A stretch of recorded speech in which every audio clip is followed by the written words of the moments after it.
Welcome back to another Unplayable card review.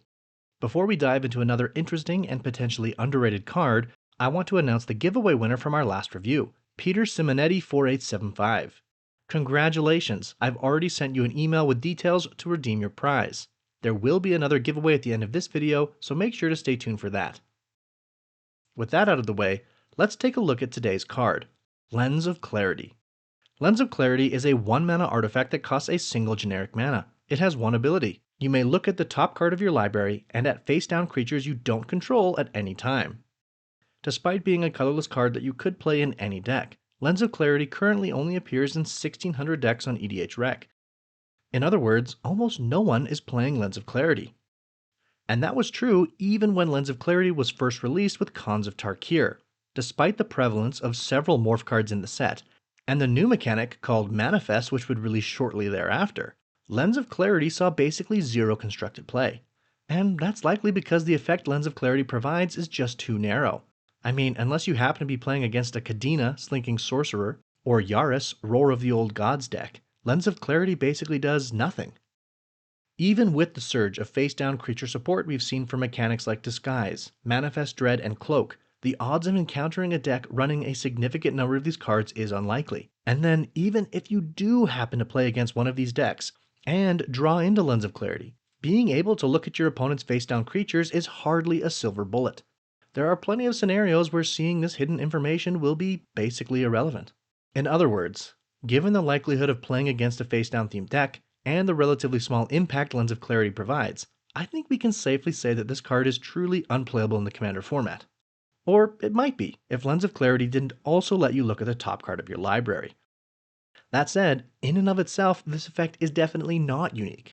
Every color can actually do this. For example, you have Bolas's Citadel in black, Assemble the Players in white, Elven Chorus in green, Experimental Frenzy in red, and Fortune Teller's Talent in blue. You even have another option in colorless with Mystic Forge. What's worse, all of the options I just mentioned go beyond just looking at the top card of your library. They also let you play that card, though typically with some restriction. Unlike Lens of Clarity, these examples are all card advantage engines. With that in mind, are there any decks that actually want to play Lens of Clarity, or is this card truly unplayable?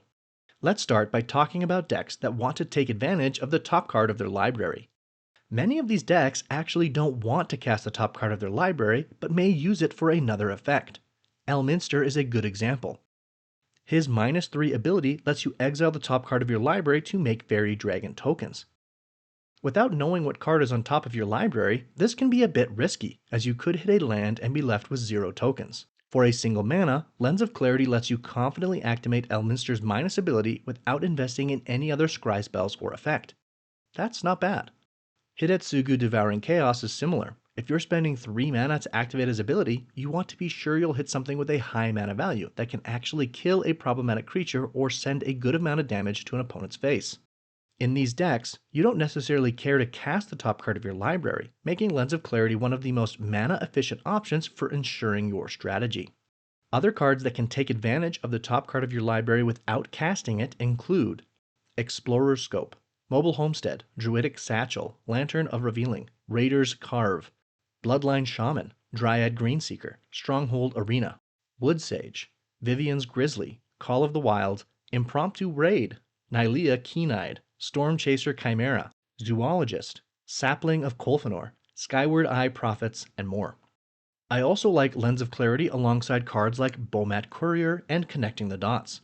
Normally, you don't know what cards are exiled under these effects, but you can take a look before they are exiled if you have something like Lens of Clarity in play.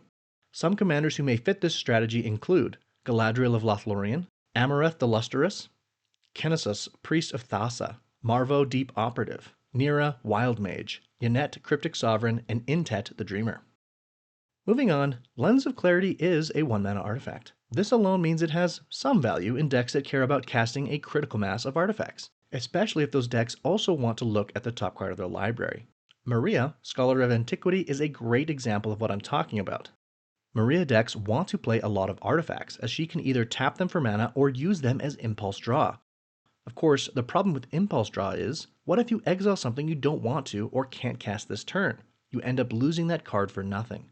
Lens of Clarity is perfect here. letting you see what's on top of your library ahead of time, so you can know for sure if you want to use Maria's ability to impulse draw that card or not. Currently, Lens of Clarity appears in only about 8% of Maria decks, and I think that's way too low. These decks are sometimes called egg decks or Cheerio decks, and they often run a full suite of cheap artifacts that replace themselves. Cards like Cryogen Relic, Mishra's Bauble, Lembas, Guild Globe, Golden Egg, Eye of Vecna, Prophetic Prism, and many, many more. While Lens of Clarity doesn't replace itself like these other cards I mentioned, at only a single mana, I can still see it finding a home in this strategy, especially alongside cards that provide discounts to artifacts, like Joyra's Familiar, Semblance Anvil, Foundry Inspector, Cloudkey, Ugin the Ineffable, and more. Some egg commanders I haven't already mentioned include Joyra Weatherlight Captain, Sammy Wildcat Captain, Breya Ethereum Sculptor, Tashar Ancestor's Apostle, Emery Lurker of the Loch, Flubs the Fool, and more. Finally, I want to mention one extremely niche deck that may want to run Lens of Clarity, Ixodron decks. For those that don't know, Ixodron is a very unique creature that turns all face-up, non-token creatures face down when he enters. This is an incredibly effective way to shut down your opponent's strongest creatures. And while I think Ixodron is the more notorious example of this effect, there is actually another creature that does the same thing, Illithid Harvester. Pairing these creatures with a repeatable blink effect is surprisingly strong and can very quickly shut down any creature-based strategy. The thing is, even though you know what creatures your opponents had in play prior to Ixodron entering the battlefield, once they're flipped over, you are unable to look at them. In the rare scenario that you've built your deck to take advantage of this effect, Lens of Clarity actually makes some sense. After all, you wouldn't want to accidentally block the wrong creature, putting a scary threat into your opponent's graveyard or back into their command zone. This strategy could be further combined with removal cards like Unexplained Absence, Reality Shift, Unwanted Remake, Fear of Imposters, Unidentified Hovership, and Cyber Conversion, all of which also give your opponents face-down creatures that you can peek at with Lens of Clarity. I'll also mention Found Footage, Spy Network, Smoke Teller, Hauntwood's Shrieker, Revealing Wind, Aven's Soul Gazer, Lumbering Laundry, and Keeper of the Lens as additional options that let you look at face-down creatures you don't control. Most of these cards are not good, but if you wanted to explore the strategy, I would at least give them some consideration. With all of this said, I think it's worth repeating that while this strategy is certainly not popular, it is very unique. Commander options include Ixodor Reality Sculptor, Kadena Slinking Sorcerer, Etrata Deadly Fugitive, Thassa Deep Dwelling, and more.